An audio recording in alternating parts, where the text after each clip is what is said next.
Le livre des Juges, chapitre 2.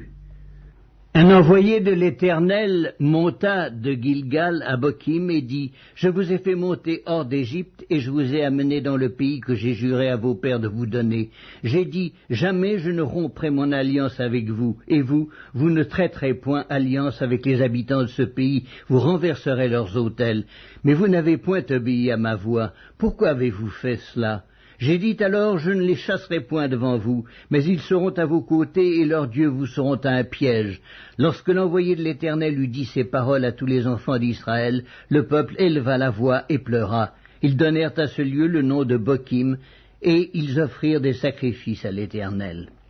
Josué renvoya le peuple et les enfants d'Israël allèrent chacun dans son héritage pour prendre possession du pays. Le peuple servit l'Éternel pendant toute la vie de Josué et pendant toute la vie des anciens qui survécurent à Josué et qui avaient vu toutes les grandes choses que l'Éternel avait faites en faveur d'Israël. Josué, fils de Nun, serviteur de l'Éternel, mourut âgé de 110 ans. On l'ensevelit dans le territoire qu'il avait eu en partage, à Timnath-Héres, dans la montagne d'Éphraïm, au nord de la montagne de Gaash. Toute cette génération fut recueillie auprès de ses pères, et il s'éleva après elle une autre génération qui ne connaissait point l'Éternel, ni ce qu'il avait fait en faveur d'Israël. Les enfants d'Israël firent alors ce qui déplaît à l'Éternel, et ils servirent les Baals. Ils abandonnèrent l'Éternel, le Dieu de leur père, qui les avait fait sortir du pays d'Égypte, et ils allèrent après d'autres dieux d'entre les dieux des peuples qui les entouraient. Ils se prosternèrent devant eux, ils irritèrent l'Éternel. Ils abandonnèrent l'Éternel et ils servirent Baal et les Astartés. La colère de l'Éternel s'enflamma contre Israël. Il les livra entre les mains de pillards qui les pillèrent, il les vendit entre les mains de leurs ennemis d'alentour, et ils ne purent plus résister à leurs ennemis. Partout où ils allaient, la main de l'Éternel était contre eux pour leur faire du mal, comme l'Éternel l'avait dit, comme l'Éternel le leur avait juré. Ils furent ainsi dans une grande détresse. L'Éternel suscita des juges, afin qu'ils les délivrassent de la main de ceux qui les pillaient. Mais ils n'écoutèrent pas même leurs juges, car ils se prostituèrent à d'autres dieux, se prosternèrent devant eux. Ils se détournèrent promptement de la voie qu'avaient suivie leurs pères, et ils n'obéirent point comme eux au commandement de l'Éternel. Lorsque l'Éternel leur suscitait des juges, l'Éternel était avec le juge, et il les délivrait de la main de leurs ennemis pendant toute la vie du juge, car l'Éternel avait pitié de leurs gémissements contre ceux qui les opprimaient et les tourmentaient.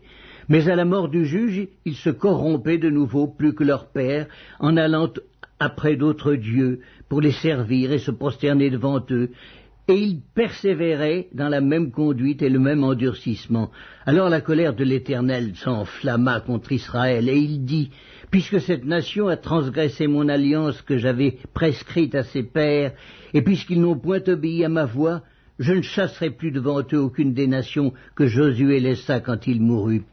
C'est ainsi que je mettrai par elle Israël à l'épreuve, pour savoir s'ils prendront garde ou non de suivre la voie de l'Éternel, comme leurs pères y ont pris garde. Et l'Éternel laissa en repos ces nations qu'il n'avait pas livrées entre les mains de Josué, et il ne se hâta point de les chasser. » Le livre des Juges, chapitre 3. Voici les nations que l'Éternel laissa pour éprouver par elle Israël, tous ceux qui n'avaient pas connu toutes les guerres de Canaan. Il voulait seulement que les générations des enfants d'Israël connussent et apprissent la guerre, ceux qui ne l'avaient pas connue auparavant. Ces nations étaient les saints princes des Philistins, tous les Cananéens, les Sidoniens et les Éviens qui habitaient la montagne du Liban, depuis la montagne de Baal-Hermon jusqu'à l'entrée de Hamath. Ces nations servirent à mettre Israël à l'épreuve afin que l'Éternel sût s'ils obéiraient au commandement qu'il avait prescrit à leur père par Moïse. Et les enfants d'Israël habitèrent au milieu des Cananéens, des Hétiens et des Amoréens, des Phéréziens, des Éviens et des Jébusiens. Ils prirent leurs filles pour femmes, ils donnèrent à leurs fils leurs propres filles, et ils servirent leurs dieux. Les enfants d'Israël firent ce qui déplaît à l'Éternel, ils oublièrent l'Éternel, et ils servirent les Baals et les idoles. La colère de l'Éternel s'enflamma contre Israël, et il les vendit entre les mains de Cushan-Rishathaïm, roi de Mésopotamie. Et les enfants d'Israël furent asservis 8 ans à Cushan-Rishathaïm. Les enfants d'Israël crièrent à l'Éternel, et l'Éternel leur suscita un libérateur qui les délivra, Othniel, fils de Kénaz, frère cadet de Caleb. L'esprit de l'Éternel fut sur lui. Il devint juge en Israël et il partit pour la guerre. L'Éternel livra entre ses mains Cushan-Rishathaïm, roi de Mésopotamie, et sa main fut puissante contre Cushan-Rishathaïm. Le pays fut en repos pendant 40 ans, et Othniel, fils de Kénaz, mourut. Les enfants d'Israël firent encore ce qui déplaît à l'Éternel, et l'Éternel fortifia Églon, roi de Moab, contre Israël, parce qu'ils avaient fait ce qui déplaît à l'Éternel. Églon réunit à lui les fils d'Ammon et les Amalécites, et il se mit en marche. Il battit Israël, et ils s'emparèrent de la ville des palmiers. Et les enfants d'Israël furent asservis 18 ans à Églon, roi de Moab. Les enfants d'Israël crièrent à l'Éternel, et l'Éternel leur suscita un libérateur, Éhud, fils de Guéra, benjamite, qui ne se servait pas de la main droite. Les enfants d'Israël envoyèrent par lui un présent à Églon, roi de Moab. Éhud se fit une épée à 2 tranchants, longue d'une coudée, et il la ceignit sous ses vêtements au côté droit. Il offrit le présent à Églon, roi de Moab. Or Églon était un homme très gras. Lorsqu'il eut achevé d'offrir le présent, il renvoya les gens qui l'avaient apporté. Il revint lui-même depuis les carrières près de Gilgal, et il dit, « Ô roi, j'ai quelque chose de secret à te dire. » Le roi dit, « Silence !» Et tous ceux qui étaient auprès de lui sortirent. Éhud l'aborda comme il était assis seul dans sa chambre d'été, et dit, « J'ai une parole de Dieu pour toi. » Églon se leva de son siège. Alors Éhud avança la main gauche, tira l'épée de son côté droit et la lui enfonça dans le ventre. La poignée même entra après la lame, et la graisse se referma autour de la lame, car il ne retira pas du ventre l'épée qui sortit par derrière. Éhud sortit par le portique, ferma sur lui les portes de la chambre haute et tira le verrou. Quand il fut sorti, les serviteurs du roi vinrent et regardèrent. Et voici, les portes de la chambre haute étaient fermées au verrou. Ils dirent sans doute, il se couvre les pieds dans la chambre d'été. Ils attendirent longtemps, et comme ils n'ouvraient pas les portes de la chambre haute, ils prirent la clé et ouvrirent, et voici, leur maître était mort, étendu par terre. Pendant leur délai, Éhud prit la fuite, dépassa les carrières et se sauva à Séhira.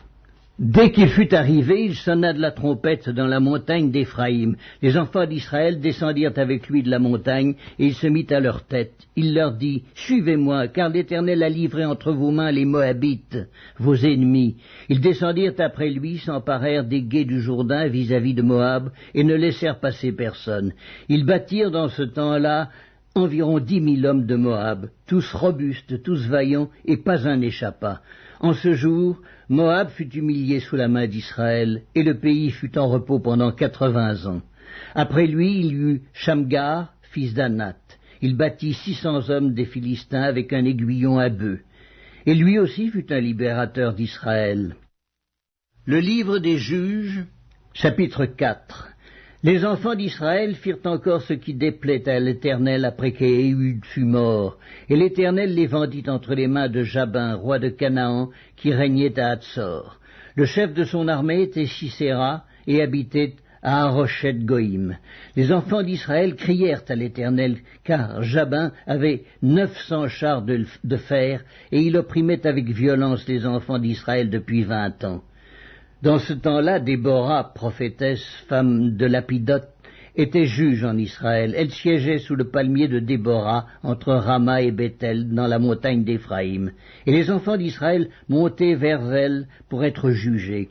Elle envoya appeler Barak, fils d'Abinoam, de Kedesh Nephtali, et elle lui dit, « N'est-ce pas l'ordre qu'a donné l'Éternel, le Dieu d'Israël? Va, dirige-toi sur le mont Tabor, et prends avec toi 10 000 hommes des enfants de Nephtali et des enfants de Zabulon. J'attirerai vers toi au torrent de Kison, Sisera, chef de l'armée de Jabin, avec ses chars et ses troupes, et je le livrerai entre tes mains. Barak lui dit, « Si tu viens avec moi, j'irai, mais si tu ne viens pas avec moi, je n'irai pas. » Elle répondit, « J'irai bien avec toi, mais tu n'auras point de gloire sur la voie où tu marches, car l'Éternel livrera Sisera entre les mains d'une femme. » Et Déborah se leva et elle se rendit avec Barak à Kédesh. Barak convoqua Zabulon et Nephtali à Kédesh.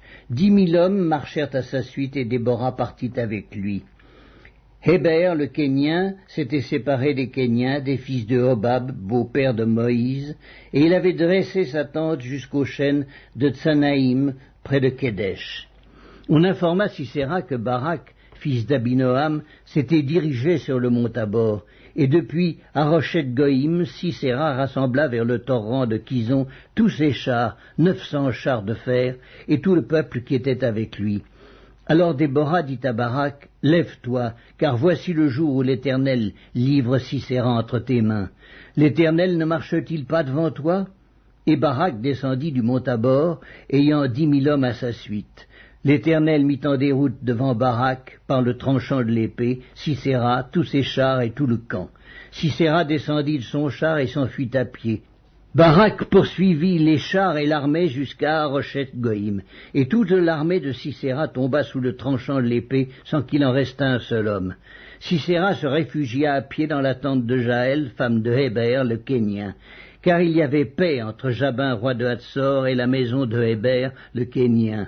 Jaël sortit au devant de Sisera et lui dit, « Entre, mon seigneur, entre chez moi, ne crains point. » Il entra chez elle dans la tente et elle le cacha sous une couverture. Il lui dit, « Donne-moi, je te prie, un peu d'eau à boire, car j'ai soif. » Elle ouvrit l'outre du lait, lui donna à boire et le couvrit. Il lui dit encore, « Tiens-toi à l'entrée de la tente, et si l'on vient t'interroger en disant, « Y a-t-il ici quelqu'un ?» tu répondras, « Non. » Jaël, femme de Héber, saisit un pieu de la tente, prit en main le marteau, s'approcha de lui doucement et lui enfonça dans la tempe le pieu qui pénétra en terre.